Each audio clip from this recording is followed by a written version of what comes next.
Welcome to Pratap classes. दोस्तों, Pratap classes के YouTube channel पर आपका हार्दिक स्वागत है। तो स्पेशल पीटेट एग्जाम 2023 के लिए भारतीय संविधान एवं राज्य व्यवस्था के टॉप एमसीक्यू क्वेश्चन हम लेकर आए हैं। ठीक है, यहां से पीटेट परीक्षा में आपको प्रश्न सीधे मिलेंगे एग्जाम में, पक्के जो है प्रश्न छपेंगे ही छपेंगे। एक ही क्लास में पूरी पॉलिटी की आपको एमसीक्यू क्वेश्चन वीडियो मिलने वाला है। यह है हमारी महा मैराथन क्लास रहेगी। और जो विद्यार्थी पीटेट के एग्जाम की तैयारी कर रहे हैं 2023 के लिए, तो एक बार जरूर देखकर जाएं। आपको यहाँ से 10 से 12 प्रश्न पक्के देखने को मिलेंगे।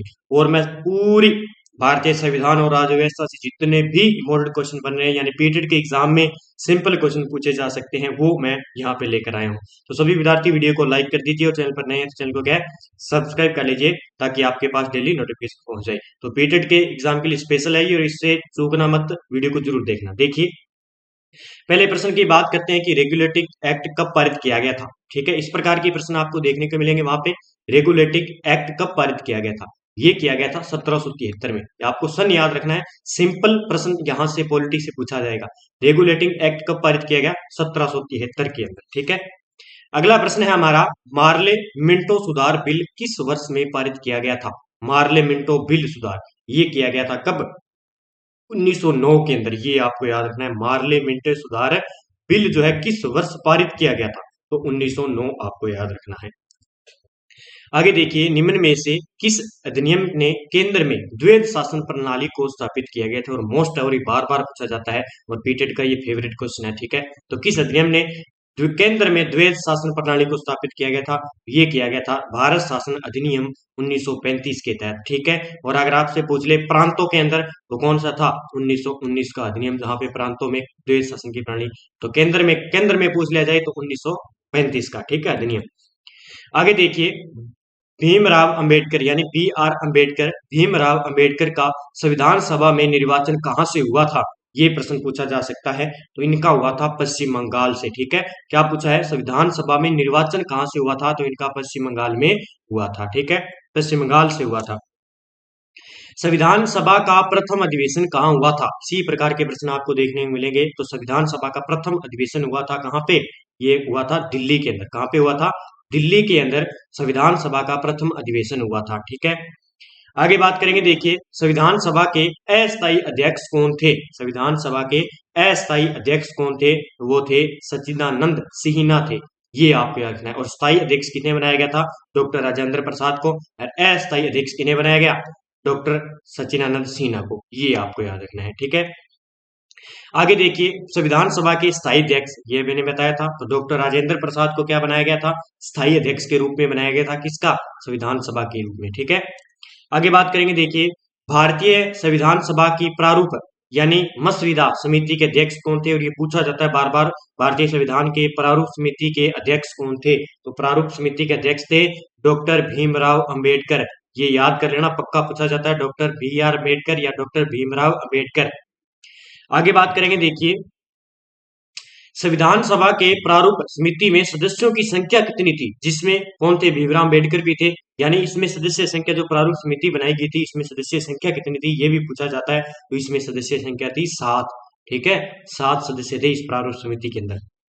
आगे बात करते हैं, भारतीय संविधान सभा में महिला सदस्यों की कुल संख्या कितनी थी? तो भारतीय संविधान सभा हो रही थी उस समय, महिला जो है सदस्य कितनी थी इसमें? तो ये थी 15 महिला थी उस टाइम। ठीक है, आगे बात करते हैं। देखिए, निम्नलिखित में से वे दो शब्द कौन से हैं जिनका समावेशन 42वें संविधान संशोधन द्वारा संविधान की उद्देशिका में किया गया? और ये बार बार एग्जाम में पूछा जाता है। तो समाजवादी और धर्मनिरपेक्ष।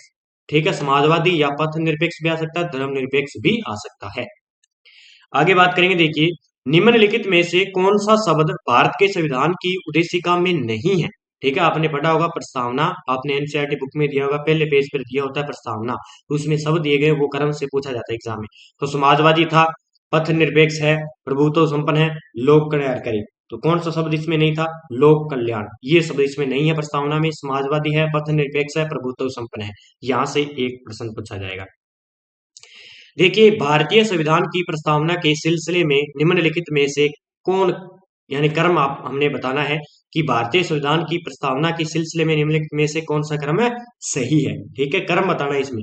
तो इसमें क्रम कौन सा आएगा? देखिए, इसमें गणतंत्र पहला शब्द नहीं है, सार्वभौमिक है लेकिन समाजवादी है। उसके बाद कौन सा, धर्मनिरपेक्ष है, तो जनवादी नहीं आएगा, ठीक है, ये नहीं हो सकता। आगे देखते हैं, अगला देखिए, सार्वभौमिक, सत्ता संपन्न, जनवादी, ये शब्द आ गया। तो यहाँ पे देखिए, सार्वभौमिक, सत्ता संपन्न, समाजवादी, उसके बाद धर्मनिरपेक्ष, फिर जनवादी, फिर गणतंत्र, यानी अंतिम में गणतंत्र और पहले में सार्वभौम। तो ये इसका क्रम है, ठीक है। आगे बात करेंगे, मूल भारतीय संविधान के अनुसार भारत एक है।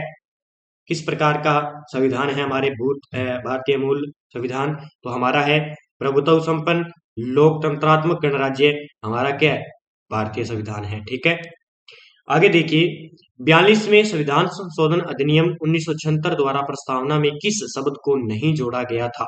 देखिए, धर्मनिरपेक्ष, समाजवादी, एकता व अखंडता। तो इसी प्रकार के प्रश्न आपको देखने को मिलेंगे। प्रस्तावना को आपको एक बार जरूर पढ़ के जाना है अच्छे तरीके से, बाकी मैंने प्रश्न आपको दे दिए है, इसी प्रकार के सेम प्रश्न आपको वहां पे मिलेंगे, ठीक है। तो गुट निरपेक्ष ये इसमें शामिल नहीं है। आगे देखिए, भारतीय संविधान को संविधान सभा द्वारा अंगीकृत किया गया था, यानी अंगीकृत कब किया गया था, इसे किया गया था 26 नवंबर 1949 को भारतीय संविधान को संविधान सभा में द्वारा अंगीकृत किया गया था। फटाफट हम इसका रिवीजन करेंगे क्योंकि आपका एग्जाम 21 मई को है।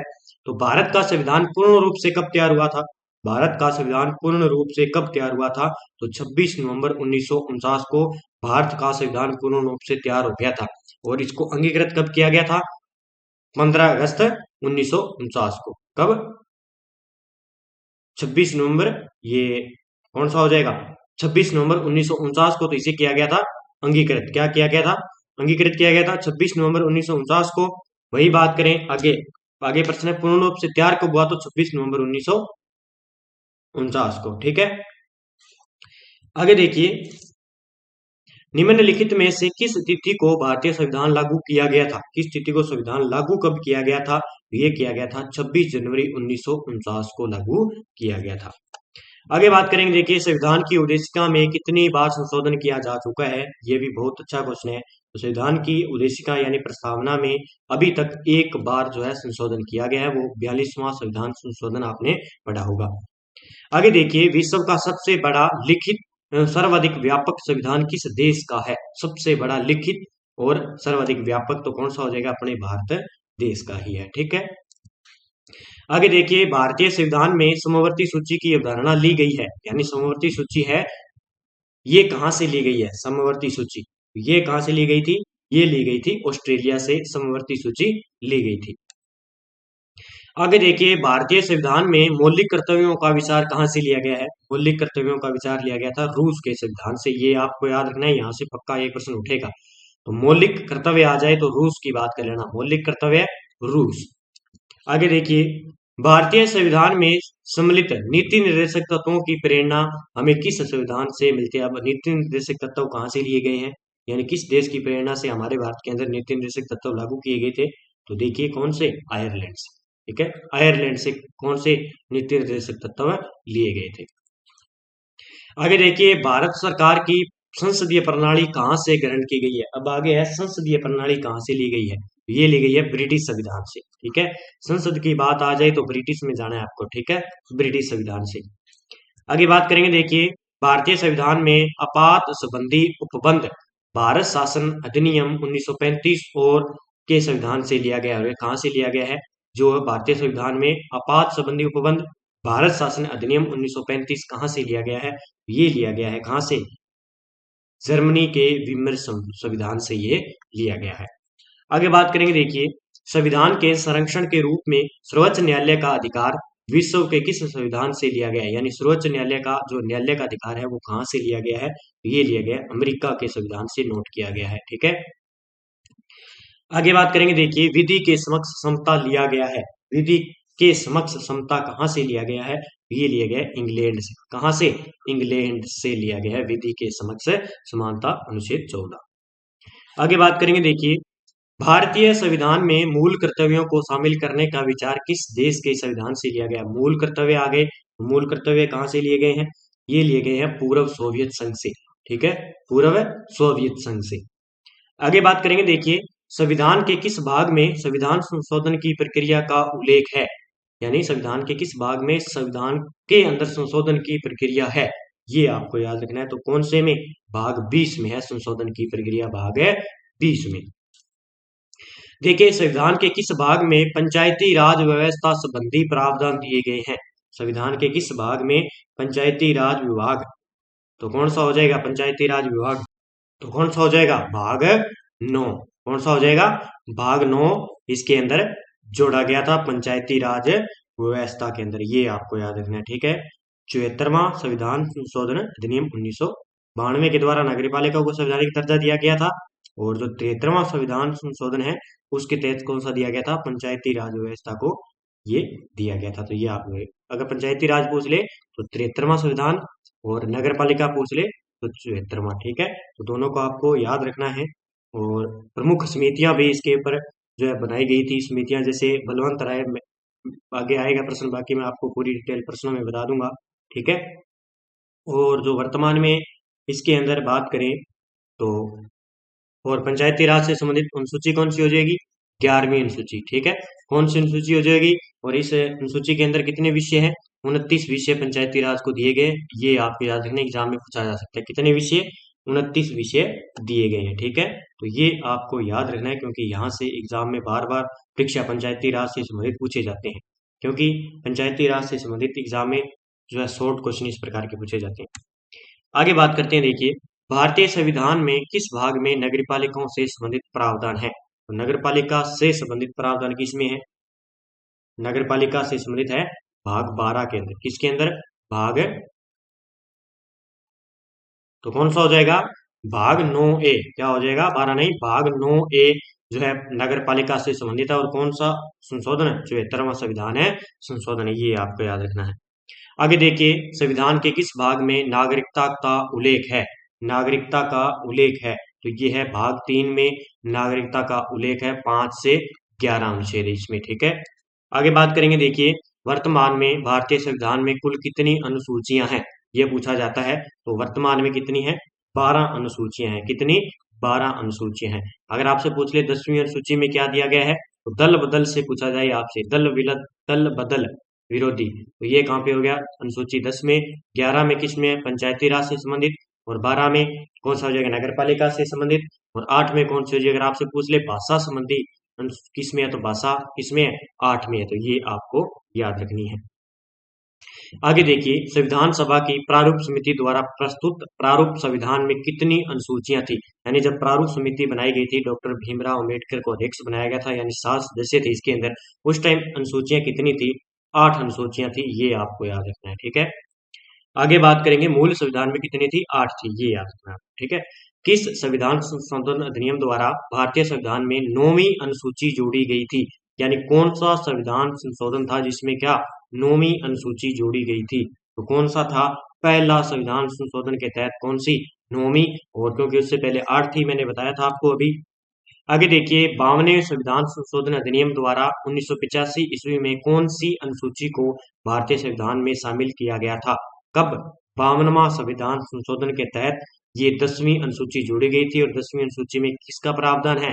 दल बदल का प्रावधान दिया गया था। ये आपको याद रखना है। ये है 1985 का अधिनियम। आगे देखिए, 73वें संविधान संशोधन अधिनियम द्वारा भारतीय संविधान में कौन सी अनुसूची जोड़ी गई थी?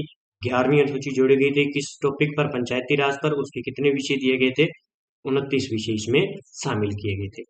आगे देखिए, आगे प्रश्न है हमारा, भारतीय संविधान में 22 भाषाओं को राजभाषा का दर्जा प्रदान किया गया।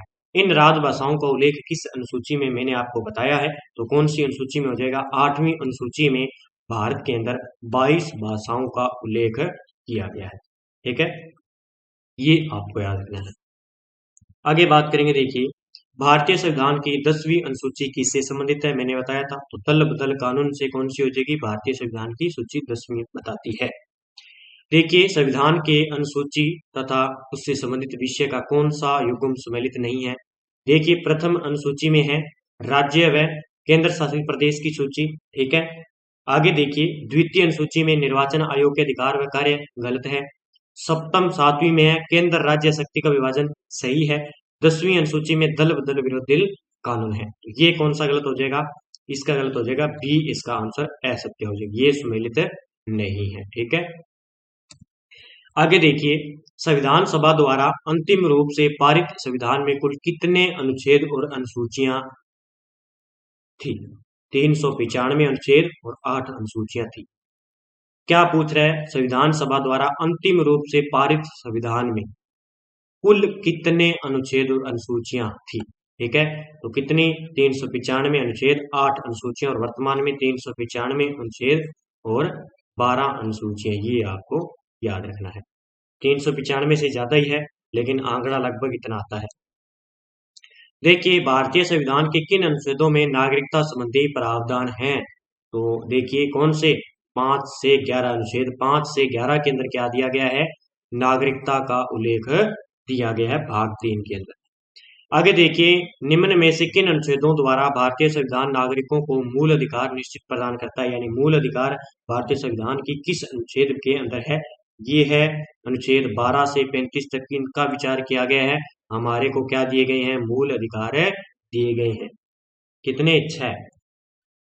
आगे देखिए, भारत के संविधान का निम्न में से कौन सा अनुच्छेद अस्पृश्यता का उन्मूलन करता है तथा किसी भी रूप में इसके आचरण का निषेध करता है?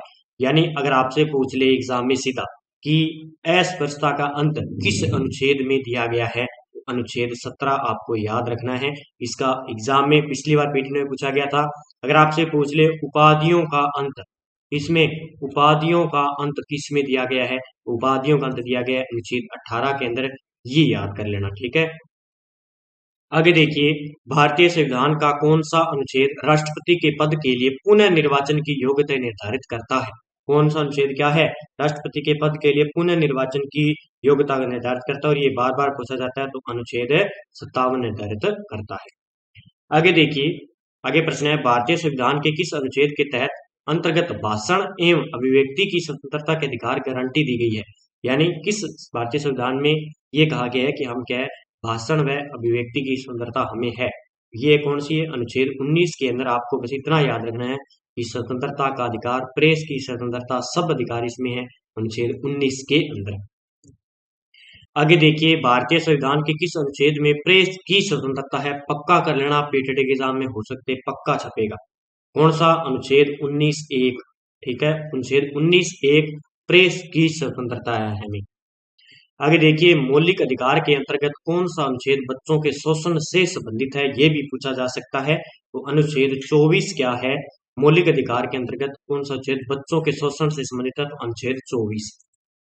आगे देखिए, भारतीय संविधान के किन अनुच्छेदों में राज्य के नीति निर्देशक तत्वों का उल्लेख है? इसी प्रकार के सरल सरल एग्जाम में पूछे जाते हैं बार बार। तो अनुच्छेद 36 से 51 क्या दिए गए हैं?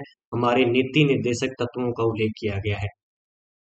आगे देखिए, भारतीय संविधान का कौन सा अनुच्छेद राज्य सरकारों को ग्राम पंचायतों के गठन का निर्देश देते हैं? और पक्का पीरियड में पूछा जाता है, तो अनुच्छेद 40 के अंदर ग्राम पंचायतों का गठन किया गया है।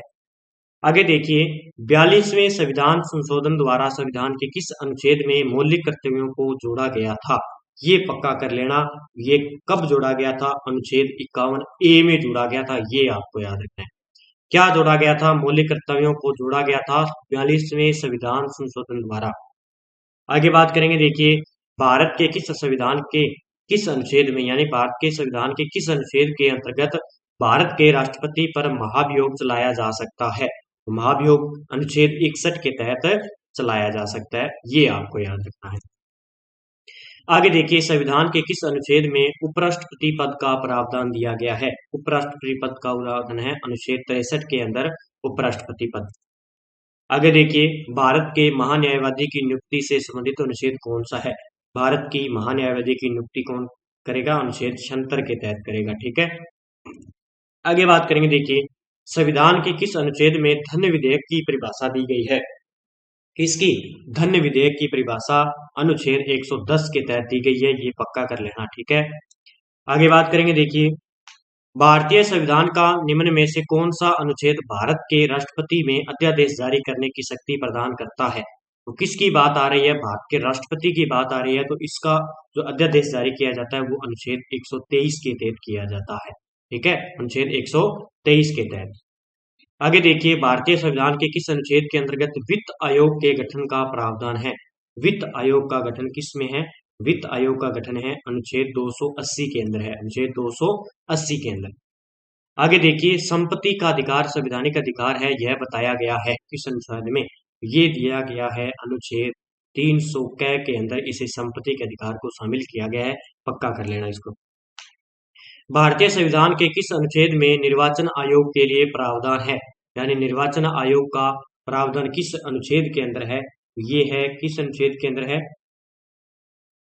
किसका? निर्वाचन आयोग का पूछ रहा है, तो अनुच्छेद 326 के अंदर होगा। आगे देखिए, भारत में बाहरी आक्रमण अथवा सशस्त्र विद्रोह के कारण भारत के राष्ट्रपति द्वारा राष्ट्रीय आपातकाल की घोषणा किसके अंतर्गत की गई है? राष्ट्रीय आपातकाल की घोषणा किस अनुच्छेद के अंदर? तो अनुच्छेद 368 के तहत राष्ट्रीय आपातकाल लगाया जाता है।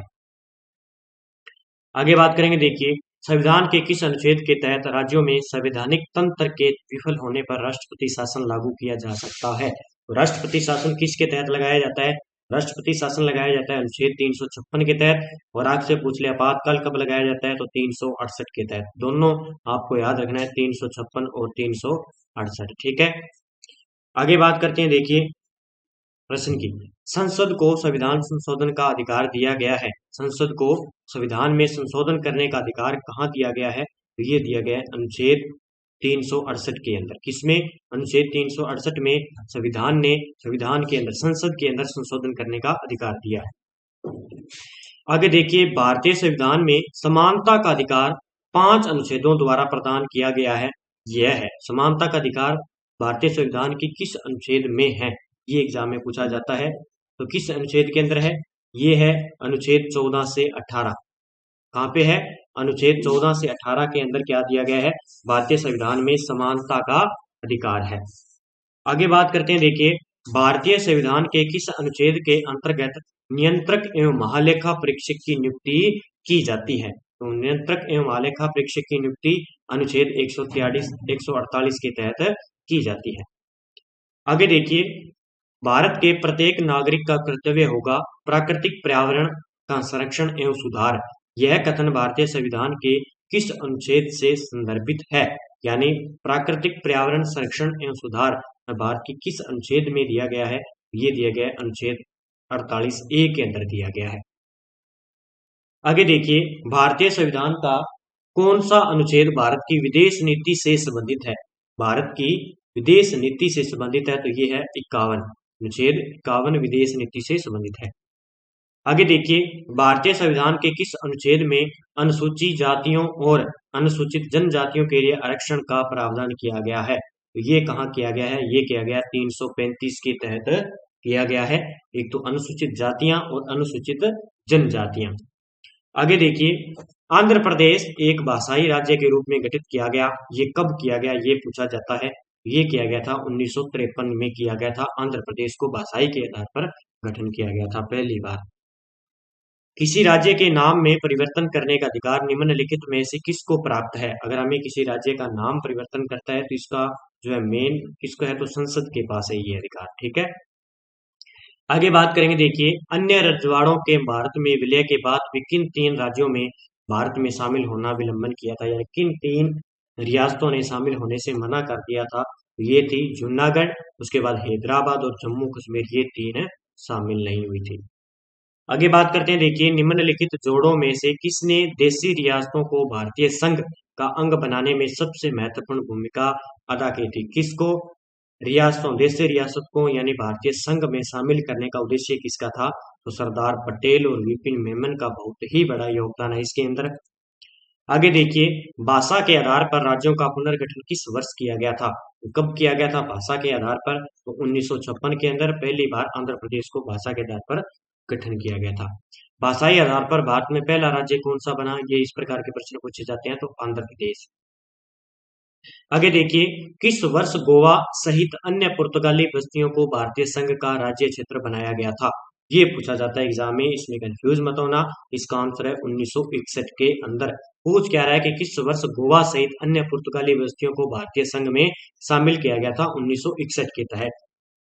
आगे बात करेंगे, देखिए, संविधान के 56वें, 55वें, 53वें और 36वें संशोधन द्वारा क्रमशः क्या हुआ था? ठीक है, ये बहुत ही मोस्ट है, ये आपको याद रखना है।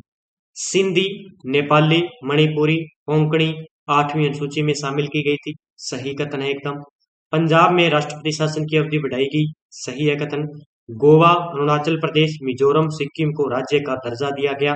ये आपको याद रखना है, उपयुक्त में से कोई नहीं। तो क्या हुआ था, ये आपको याद बताना है। इसमें हुआ था गोवा, अरुणाचल प्रदेश, मिजोरम और सिक्किम को राज्य दर्जा दिया गया था। राज्य का दर्जा कब दिया गया था? 56वें, 55वें, 53वें और 36वें संशोधन के द्वारा गोवा, अरुणाचल प्रदेश, मिजोरम और सिक्किम को क्या दिया गया? दर्जा दिया गया था। इसका आंसर क्या हो जाएगा? सी इसका आंसर हो जाएगा। आगे देखिए, झारखंड राज्य का गठन कब हुआ था? तो ये हुआ था 15 नवंबर 2000 को झारखंड का गठन हुआ था। आगे बात करते हैं, देखिए मध्य प्रदेश राज्य का गठन कब हुआ था? मध्य प्रदेश राज्य का गठन हुआ था 1 सितंबर 1956 को मध्य प्रदेश का गठन किया गया था। आगे देखिए, हरियाणा राज्य कब बना? हरियाणा राज्य कब बना? तो ये बना 1 नवंबर 1966 को हरियाणा राज्य बना था। आगे देखिए, भारतीय संविधान निम्नलिखित में से कौन सी नागरिकता प्रदान करता है? मोस्ट प्रश्न है। तो भारत किस प्रकार की नागरिकता है? भारत के पास दोहरी नागरिकता है। किस प्रकार की? दोहरी नागरिकता है। आगे देखिए, पाकिस्तान में आकर भारत में नागरिकता प्राप्त करने संबंधी प्रावधान का वर्णन निम्नलिखित में से किस अनुच्छेद में वर्णित है? ये है अनुच्छेद 6 के तहत। तो अनुच्छेद 6 के तहत, ठीक है। आगे देखिए, भारत में एकल नागरिकता की अवधारणा कहाँ से ली गई है? यानी भारत में जो एकल नागरिकता की अवधारणा है वो कहाँ से ली गई है? ठीक है, तो ये कहाँ से ली गई है? ये इंग्लैंड से ली गई है। ठीक है, आगे बात करेंगे। देखिए, भारत के प्रधानमंत्री नियुक्त होते हैं, निर्वाचित होते हैं, मनोनीत होते हैं, चयनित होते हैं। इस प्रकार का प्रश्न पूछा जाएगा। तो भारत के प्रधानमंत्री हमेशा क्या है? नियुक्त किए जाते हैं। ठीक है, आगे बात करेंगे। देखिए, प्रधानमंत्री की नियुक्ति राष्ट्रपति करता है। यह किस अनुच्छेद में? यानी प्रधानमंत्री की नियुक्ति कौन करता है? राष्ट्रपति करता है। लेकिन है किस अनुच्छेद में के तहत की जाती है? ये अनुच्छेद 76 के तहत राष्ट्रपति प्रधानमंत्री की नियुक्ति करता है। 73वां संवैधानिक संशोधन का संबंध किससे है?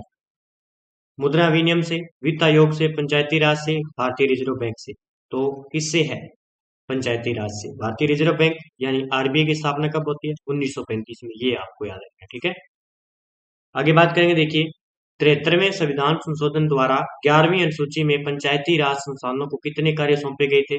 तो ये पूछा जाता है। तो ये है कितने? 29 विषय मैंने आपको बताए थे। ठीक है, आगे बात करेंगे। देखिए, 73वें संविधान संशोधन द्वारा पंचायती राज संस्थानों के लिए किस तरह के चुनाव का प्रावधान किया गया है? तो किस तरह के चुनाव करवाए जाएंगे? प्रत्यक्ष और गुप्त मतदान प्रणाली इसमें अपनाई गई थी। आगे देखिए, 73वें संविधान संशोधन अधिनियम किस तिथि से लागू हुआ था? तो ये कब लागू हुआ था? 24 अप्रैल 1993 को। ये याद रखना, 24 अप्रैल को ही क्या मनाया जाता है? पंचायती राज दिवस बनाया जाता है। आगे देखिए, भारत में सबसे पहले राजस्थान में पंचायती राज की स्थापना किस वर्ष हुई थी? ठीक है, भारत की बात आ रही है तो ये हुई थी 1959 के अंदर। आगे बात करते हैं। देखिए, स्थानीय ग्रामीण शासन के रूप में पंचायती राज प्रणाली सर्वप्रथम क्रमानुसार अपनाई गई थी। यानी सर्वप्रथम कहाँ अपनाई गई थी? तो राजस्थान, उसके बाद आंध्र प्रदेश के अंदर। ठीक है, आगे बात करते हैं। देखिए, 2 अक्टूबर 1959 को भारत में पंचायती राज का शुभारंभ निम्नलिखित में से कहां पर किया गया था? ये डेट आपको याद रखनी है, 2 अक्टूबर 1959 को ये नागौर राजस्थान से पंचायती राज का शुभारंभ किया गया था। ठीक है, आगे बात करेंगे। देखिए, बलवंत राय मेहता समिति प्रतिवेदन में पंचायती राज संस्थाओं को कितने स्तर पर कितने सुझाव दिए गए? ठीक है, बलवंत राय समिति के आधार पर तो ये दिए गए थे 3 स्तरीय पंचायती राज इन्होंने बताई थी बलवंत राय मेहता के द्वारा। आगे देखिए, बलवंत राय मेहता समिति ने किसको अधिक शक्तिशाली बनाने का सुझाव दिया था? यानी जो स्तर बताए थे तीनों में से तो सबसे ज्यादा स्तर बताया था इन्होंने जिला पंचायत समिति को ताकतवर। ठीक है, आगे बात करेंगे। अशोक मेहता समिति ने किन 2 स्तरों की बात की थी? अशोक मेहता समिति तो मंडलीय पंचायत और जिला परिषद। मंडलीय पंचायत और जिला परिषद। आगे देखिए, पंचायती राज विषय है, किस विषय है? पंचायती राज किसका विषय है? तो राज्य सूची का विषय है पंचायती राज। ठीक है, आगे बात करते हैं। देखिए, राज्यपाल अपना त्याग पत्र किसे देता है? राज्यपाल अपना त्याग पत्र देता है राष्ट्रपति को। किसको? राष्ट्रपति को देता है। भारतीय राज्यों में राज्यपाल की नियुक्ति कौन करता है? तो राज्यपाल की नियुक्ति कौन करेगा? ये करेगा भारत का राष्ट्रपति करेगा। आगे बात करते हैं। देखिए, सामान्य रूप से राज्यपाल का कार्यकाल कितना होता है? तो 5 वर्ष का होता है सामान्य रूप से। आगे बात करेंगे। देखिए, राज्यपाल विधान परिषद के कितने सदस्यों को मनोनीत कर सकता है? कितने सदस्यों को ये कर सकता है? 1/6 सदस्यों को राज्यपाल विधान परिषद के सदस्यों को मनोनीत करता है। ये आंकड़ा आपको याद रखना है। आगे देखिए, भारत के किस राज्य की राज्यपाल बनने वाली प्रथम महिला थी? यानी पहली महिला बनने वाली प्रथम राज्यपाल कौन है और किस राज्य की थी? तो ये सरोजनी नायडू थी, उत्तर प्रदेश की। कहां से? सरोजनी नायडू। ठीक है। आगे देखिए, किस भारतीय राज्य की प्रथम महिला मुख्यमंत्री बनी? यानी पहली भारतीय मुख्यमंत्री कौन थी? तो सुचेता कृपलानी। ये आपको याद है। इतने ही मोस्ट जो है पॉलिटिकल के इम्पोर्टेंट क्वेश्चन थे, मैंने आपको दे दिए हैं। इनको अच्छी तरीके से एक बार रिवाइज कर लेना, आपको हूबहू यहाँ से प्रश्न देखने को मिलेंगे। तो आपके लिए बहुत ही बेनिफिट होने वाले। 21 मई को आपका एग्जाम है, तो अच्छे तरीके से एग्जाम देना और सभी प्रश्न आपको करने अनिवार्य है। ये आपको याद रखना है। नेगेटिव मार्किंग नहीं है, अच्छे तरीके से करना है और सभी प्रश्न करने हैं जरूरी। ये नहीं है कि आप प्रश्न छोड़ के आ जाओ। और ऑप्शन को 2 बार पढ़ने हैं, प्रश्न को 2 बार पढ़ के और अच्छे तरीके से आपको करना है पेपर। तो सभी विद्यार्थी वीडियो को लाइक कर दीजिए, शेयर कर दीजिए और चैनल पर नए चैनल को क्या है, सब्सक्राइब कर लीजिए। ठीक है। तो इसलिए मैंने ये स्पेशल वीडियो दिया था क्योंकि यहाँ से मैंने 2-3 मॉडल पेपर देखे हैं पीछे। यहाँ से 7 से 8 प्रश्न जो है पॉलिटिकल से संबंधित, अनुच्छेद से रिलेटेड या अन्य जैसे नियुक्ति है यहाँ से पूछे जाते हैं। इसलिए मैंने एक वीडियो दिया है। तो मैं अगला वीडियो आपको राजस्थान की कला एवं संस्कृति का भी पेटेड के एग्जाम के लिए देने वाला हूँ, क्योंकि आपको पता है कि जो अब की बार गुरु जनजातीय विश्वविद्यालय जो बांसवाड़ा करवा रहा है, वो क्या कर रहा है कि अब की बार कला संस्कृति ज्यादा उठाएगा। तो हमें एक बार कला संस्कृति अच्छे तरीके से पढ़कर जाना, जो आए हुए प्रश्न है वही उठाएगा और आपके लिए बेनिफिट होगा। ठीक है। इसी साथ हम बीएसटीसी की भी आपको तैयारी करवाएंगे। जो विद्यार्थी बीएसटीसी की तैयारी करें तो उनके लिए भी महत्वपूर्ण है। ठीक है। तो जय हिंद, जय भारत दोस्तों, जुड़े रहिए हमारे साथ 21 मई के लिए तक।